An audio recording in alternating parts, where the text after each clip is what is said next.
Fala pessoal, deixa aquele like e se inscreve no nosso canal para mais vídeo. Hoje vamos reagir aqui ao Luciano Huck e sua falta de noção. Vamos lá, deixa aquele like, se inscreve para mais vídeo, perfeito? Vamos assistir juntos. Uma mansão lotada de empregados e vai para um lugar mais simples para gravar um quadro de seu programa. Então, quando eu era mais jovem, eu via isso e tinha a percepção de que ele era um cara muito generoso, na verdade. Pensa só, ele Não, eu me lembro que o Luciano tinha muito aquele negócio de sonhar, nunca desistir, ter fé. Será que era isso que ele entregava às casas? Ajudava crianças no soletrano também, né, e tal, essa galera. Eu via muita obras sociais que ele fazia, né?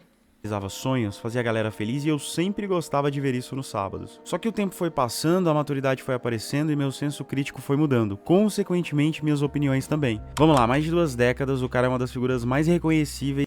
Verdade. Mesmo passando bastante tempo ainda, ele é uma pessoa conhecida, cara. Ele é como se fosse o Faustão, Silvio Santos, entendeu? Essa galera. E mais influentes da história da televisão brasileira. A mídia vai mudando, ele vai se adaptando. Ainda jovem, começou como comunicador na Noite Paulistana e em pouco tempo virou o cara mais zica da Globo. E toda essa relevância... Era o 01. Era o 01 da Globo. Luciano Huck era o 01. Ele e o Faustão. Era o 01 da Globo. Era o papo. Faz a gente pensar sobre algumas coisas. Eu tô falando sobre mídia, dinheiro, desigualdade e em como esses conceitos e a opinião pública vem mudando ao longo do tempo. Tá aqui pra vocês um vídeo bastante pedido, então sente-se, relaxe e aproveite. A gente vai entender o início do legado desse cara, porque vendo a história do Luciano Huck, vemos algumas contradições sobre o nosso próprio país. Bom, e já que chegamos até aqui, deixa eu te mostrar que tudo começou muito antes. Caraca, olha ele bonitinho, mano. Antes dos palcos. Será que era família de classe média? Eu acho que tem cara, hein? Tem cara de família de classe média. Não que existe um problema ser classe média, mas é diferente a pessoa dar uma realidade de uma família de classe baixa. Vamos analisar a construção de uma marca humana. Luciano Grosstein Huck nasceu em um ambiente de ideias, cultura e capital. Nasceu em São Paulo nos anos 70, é filho ao centro de São Paulo, de um urbanista e um jurista de renome, e desde cedo ele teve uma vida privilegiada, além de um acesso a redes de contato que naquela época era algo muito mais difícil e que mais tarde esses contatos seriam bem valiosos. Pessoal, só de você nascer em São Paulo, no centro de São Paulo, cara, você já tá à frente de muito brasileiro. Geralmente temos uma visão clássica do apresentador brasileiro, que vem de origem mais humilde, enfrenta caminhos difíceis para chegar... São os ícones, né? Gugu, Faustão e Luciano Huck. Onde chegou, só que aqui estamos falando de um cara com uma ótima formação desde o início. E para esse jovem cheio de ambição, isso não era o bastante. E olha que nessa época ele já tinha alcançado o que era tido como padrão de sucesso, mas ele sentia que o seu futuro estava na comunicação. Esse era o seu talento. Deixa eu mingar o Coca-Cola aqui na Jovem Pan 2, Marcelo Batista quase me pega desprevenido aqui, eu nem tava ouvindo. Não, ele é bom, ele é bom. A comunicação, ele é bom. Batista, você chegou agora? Eu cheguei agora e vou... Desde jovem já se envolvia em projetos de rádio, publicidade, estava sempre na Noite Paulistana, abria bares e também participava de algumas campanhas de marketing. Muita coisa mudou no entretenimento brasileiro no final dos anos 80 e no início dos anos 90 mudou ainda mais. A democracia voltava, a economia melhorava, o que abriu espaço para uma nova conexão com o público jovem, um público mais dinâmico, descolado e bem mais conectado com o que acontecia no mundo, e obviamente ele tinha percebido isso. E ele tinha algumas qualidades que iam muito além do carisma. Ele tinha um bom timing, aproveitava as oportunidades e era proativo. E voltando pro que eu tinha falado antes, ele tinha boas conexões. E tava para começar um novo teste e mal sabíamos que isso ia mudar a visão do que é a TV jovem no Brasil, mas antes de ser esse baita artista global, ele já tinha algumas colunas. Então ele começou na rádio, depois foi pra televisão? Nos jornais, fazia umas participações em rádios e já tá... Cara, era bom, cara, era bom. Por isso que eu falo, pessoal, o sucesso ele vem pra quem tá em movimento. Essa é a frase. O sucesso ele vem pra quem tá em movimento. Estava no mercado paulistano, ou seja, ele teve experiência direta com o público e com a sua geração. E essa facilidade em traduzir o que o jovem queria chamou a atenção da Rede Bandeirantes, conhecida como Band hoje em dia, que na segunda metade dos anos 90 já queria mudar os seus formatos. E foi assim que nasceu... ele começou na Bandeirante? O programa H. Tudo bem que eu era criança na época, mas eu me considero tão velho que eu realmente lembro desse programa, principalmente por conta de uma específica participante. E olha só, deu certo. O formato era ágil, informal e... Era tipo uma pegada jovem, né? Uma galera jovem, comunicativa, do povão. cheio de cultura pop, música e comportamento. Huck tinha intimidade com a câmera, quebrando todo aquele protocolo de Padrão jornalístico. rigidez dos antigos apresentadores de terno e gravata. Ele se vestia igual ao seu público, falava igual ao seu público. Aí conecta, né, pessoal? Ele trouxe a pegada jovem, né? A pegada jovem, rebeldes, ali focando pra televisão. Era como se fosse uma pegada de um youtuber, né? É isso. E, acima de tudo, transformava essas coisas do cotidiano em um produto bastante lucrativo. Muitos personagens criados no seu programa, um deles, por exemplo, citado anteriormente, viraram fenômenos de imensa discussão nacional, que só prova a habilidade de leitura que o cara tinha na época. E ele se destacando assim, é claro que os chefões do mercado iam perceber algo diferenciado nele. Peraí, se o Luciano Huck não fica só lendo o que tá na tela, ele tem personalidade e se vira nos 30. Consequentemente, ele foi de apresentador promissor para celebridade nacional em pouquíssimo tempo. A Band era o prelúdio na sua vida, e o resultado final exigia um palco maior, uma audiência não só de jovens, mas... Ah, entendi, porque antigamente, naquele tempo, a Band não era... tinha uma cobertura regional, nacional, na verdade, né? Nacional, deve ser que tinha uma cobertura regional, mas não nacional. E a Globo era uma cobertura nacional, né? Então, as pessoas que... Eu acredito que a Globo naquela época, posso estar errado, né? Porque eu não tinha nascido nessa época, eu nasci em 98. Provavelmente deve ser uma das grandes emissoras naquela época, as mais disputadas, né? Tipo, a galera disputava para poder... Opa, quem entrar na Globo significa que tinha um troféu, né? Era um selo de qualidade, deve ser. de todas as pessoas, De excelência. todas as classes sociais de norte a sul do país. No ano 2000, a Rede Globo faz a escolha que mudaria sua vida de maneira definitiva. Mas eis a questão, como manter a relevância, trocando todo esse dinamismo da juventude por um público mais familiar? A resposta veio por meio da reformulação completa do seu estilo. Estreia o Caldeirão do Huck. Nossa, aqui foi... Esse daí acho que foi um dos maiores programas de televisão muito bem executados, né? E longivos. Caldeirão do Huck. Que marcou o início de uma nova era na televisão. O Foi o que aí? Mais de 20 anos de Caldeirão de Huck? desafio era simples, dominar as tardes de sábado, um horário que sempre foi disputado com outras emissoras na audiência. Vai um parêntese aqui, não é minha intenção fazer um canal de memes ou de humor, na verdade agora eu tô falando bastante sério. No sábado, o Luciano Huck tinha que competir com Gilberto Barros, que simplesmente trouxe a maior dádiva de todos os sábados da história da televisão brasileira. Cassino! Sábado Cassino? com Gilberto Barros é Sabadaço. Não me lembro, não. Aê, Cassinão! Ele é engraçado. Sério mesmo, isso é muito bom. Nos primeiros anos, o programa mantinha boa parte da sua energia nos projetos que já existiam, misturando competições, atrações musicais e humor. Mas conforme o tempo passava, a direção do programa sacou que, para conseguir se conectar com a vasta população brasileira, eles... Sabe o que parece também? Domingo Geral. Não tinha um Domingo Geral? Alguma coisa assim? Lá do Celso Portiolli? Parece que eles se parecem, né? Celso Portiolli, Rodrigo Faro e Luciano Huck. teriam que utilizar de um artifício muito mais sensível, a emoção. Daí surgiu a imagem que temos do Luciano Huck com quadros de transformação e assistência social. Pegaram quadros de outros países e adaptaram Tinha um negócio lá da Lata Velha, né? para nossa realidade, que deu origem a memes que viraram símbolos da nossa cultura, tais como Lata Velha, o Lar do Oscilar, o Quem Quer Ser um Milionário, e ele tinha o domínio da fórmula de contar uma história extremamente emocional. Cada história humana era apresentada com O cara era bom, o cara é bom, o cara é bom. uma introdução cuidadosa que mostrava as lutas diárias, as adversidades e a resiliência de pessoas comuns. Então o ápice do programa, sem a gente perceber, não estava na entrega do bem material em si, o carro reformado, a casa reconstruída, mas sim o emocional coletivo, o choro de alívio. É isso, eu acho que porque antigamente se tinha muito aquelas notícias na televisão que para poder chamar a atenção tinha que ser uma notícia muito forte, envolvendo morte, acidente, fatalidade, né? Então, eles não conseguiam criar uma narrativa ao ponto de falar assim, ó, vamos criar aqui, não criar, né? Vamos contar essa história, mas não contar a história por contar a história, porque fazer uma entrevista, todo mundo já está fazendo, os jornais já estão fazendo.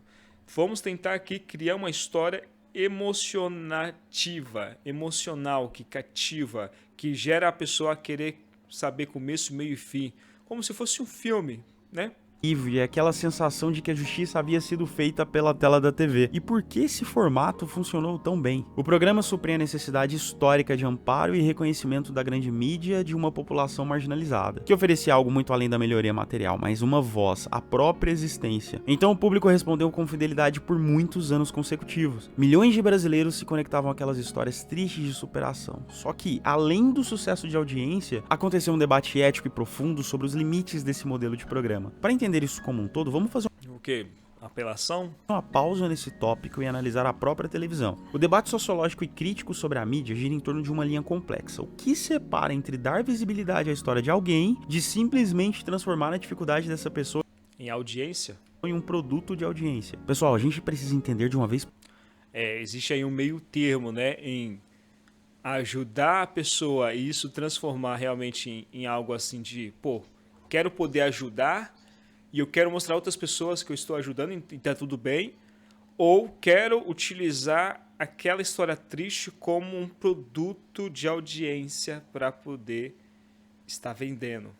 Aí é complicado. Essa linha tênua é o que separa aquela pessoa que é interessante, é interesseira do interessado, né? A pessoa é interessado ou ela é interesseira. por todas a diferença entre assistencialismo, que é algo paliativo, Isso, assistencialismo ou... qual seria a outra forma de falar? Assistencialismo ou... para não deixar as pessoas no fundo do poço de uma distração às custas da vida de uma pessoa Caraca, eu pensava que ele ia falar um nome mais bonito, né? Audiência mais sofrida. Esse tipo de programa pode, acredito eu, de maneira colateral, claro, reforçar uma visão assistencialista, da qual a solução dos problemas estruturais como habitação, transporte e educação depende de sorte de ser selecionado pela produção de TV, e não nos direitos fundamentais. Então o merecimento junto ao esforço individual é colocado como primeiro plano, o que pode de maneira errônea simplificar debates mais complexos. Não ia muito por esse lado, entendeu? De, estamos criando uma cultura que para as pessoas mudar de vida, elas têm que receber o convite para poder contar a história delas na rede da televisão. Acho que não, entendeu? A questão pode ir muito para o outro lado de ser padrão do canal ali, do programa, contar só histórias tristes, entendeu? Sobre a desigualdade social. É transformar a pobreza num circo passando na sua TV. E é claro que existem pessoas que pensam um pouco diferente, existem pessoas gratas pela mudança de vida que foi transformada por algum dos quadros do programa, e para essas pessoas esse pensamento é realmente compreensível, porque foi a única oportunidade de enganar a dificuldade econômica, já que a nossa estrutura social não conseguiu proporcionar algo melhor. E diante dessas duas visões, o fato é que esse formato possui duas faces. Gera oportunidades reais para pessoas reais, mas funciona dentro de uma lógica que exige o drama para ter atenção do público e, obviamente, ter mais patrocinadores. Entende que é algo simples de entender, mas complexo de julgar? Mas a gente só entende como isso deu certo, pelo menos por certo tempo, quando analisamos as lacunas estruturais do nosso país. Huck sempre foi um investidor e participante de diversos setores da economia, que vão desde empresas de tecnologia até o setor de alimentação. Ele é empresário, né? Uma pessoa inteligente, empresário. Eu acredito que ele fez bons negócios durante esse tempo todo, né? Que ele estava no ar, né? Moda, bem-estar, mercado imobiliário, ou seja, o cara é bem corporativo. Quando falamos da sua riqueza, o mercado trabalha com dados divulgados pela imprensa, e esses Eu acho que ele é bilionário. dados dizem que ele é um dos comunicadores mais bem pagos e um dos mais poderosos. Não, eu acho que ele ganha muito mais sobre os lucros dos investimentos dele do que simplesmente do salário dele na televisão. Eu acho que se ele... Eu não sei hoje, pessoal, não estou acompanhando muito, então eu nem sei se ainda hoje ele está na televisão. Provavelmente deve estar, né? O cara é bom.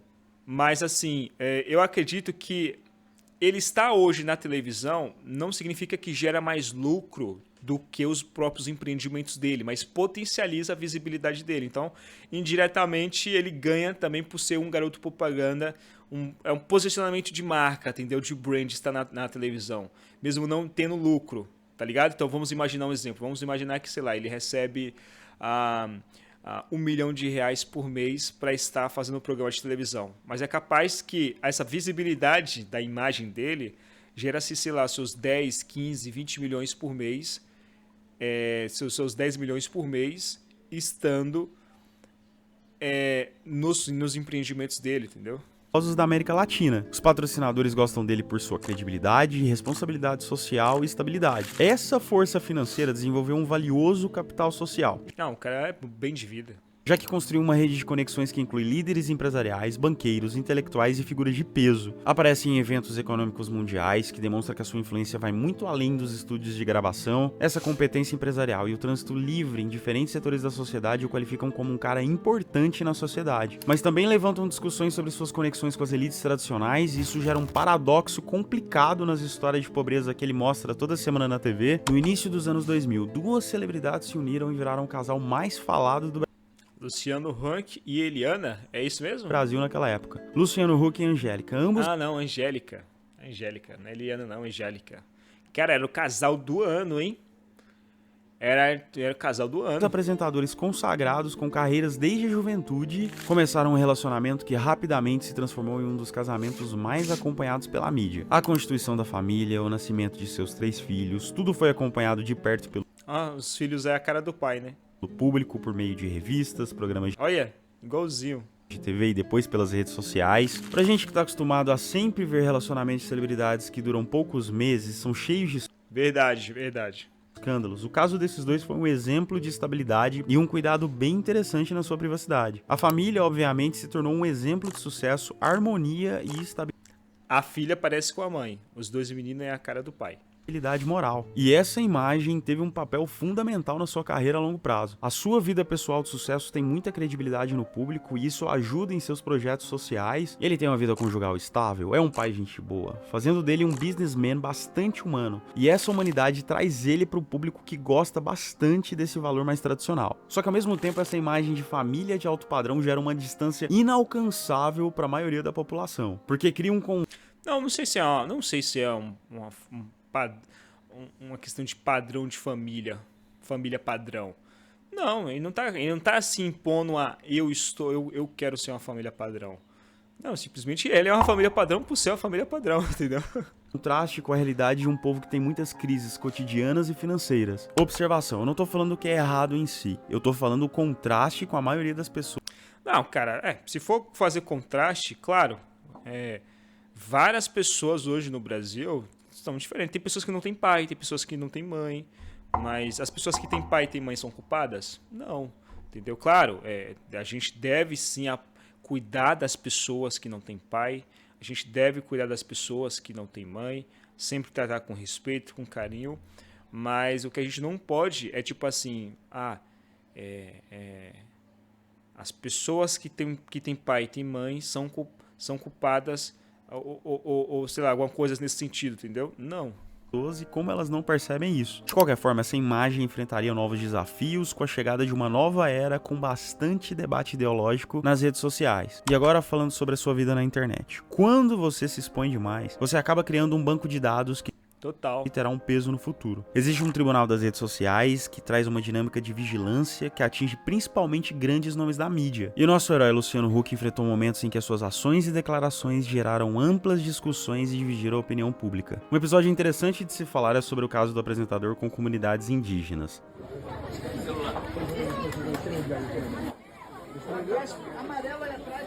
Tira as roupas. Só um pouquinho, só pra mostrar por favor, vamos pegar a foto. Limpa a cultura de vocês aí. Caraca. Tá cheio de câmera. Quanto mais celular que vocês aparecem, eu acho que menos é a cultura de vocês. Quanto mais a gente conseguir preservar as nossas cenas sem celular, porque assim, quando aparece vocês de celular, eu acho que mexe na cultura originária. Então, quando a gente vai gravando, se tivesse que dar um celular, eu acho que quem sabe quem ganha é mais. Uau, caraca. Mais emoções. Nossa. Se puder falar isso pro público. É que hoje em dia o mundo é tecnológico, né, pessoal? Todo mundo utiliza celular. É porque ele queria trazer uma imagem ainda do povo nativo, entendeu? Do povo indígena. Mas eu acho que não, acho que tem que trazer a realidade do povo, entendeu? Se hoje o povo indígena tem condições de ter um celular, que bom, vamos gravar o povo com celular. Agora, ficar gravando, querendo criar algo que não é a realidade, eu acho que é aí que está a questão, pessoal. entendeu? Então, que bom que eles têm celular, né? Eu vi há um tempo atrás, a galera falou assim, nossa, mas hoje o povo indígena tem som, tem carro de som, tem Hilux, o povo tá andando melhor do que o povo da cidade, né? Que bom. Ué, você queria o quê? Que o povo estivesse na pobreza?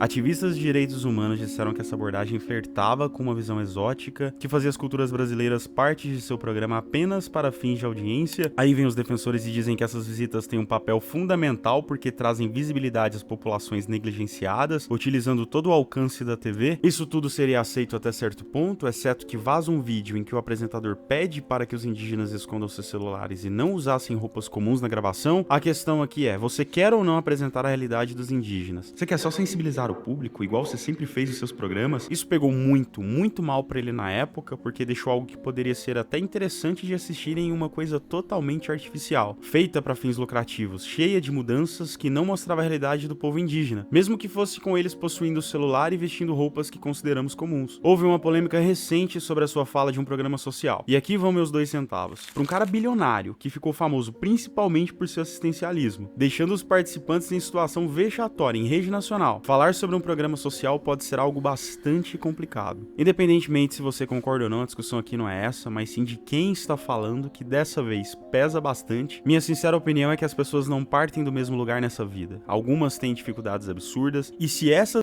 Não, sim. as mesmas pessoas superam todas as adversidades, são usadas como exemplo, só que na verdade elas são exceções. A comunicação mudou bastante desde que o Luciano estreou na televisão nos anos 90. Naquela época o senso crítico era diferente, então era muito mais fácil pra ele falar qualquer coisa no palco.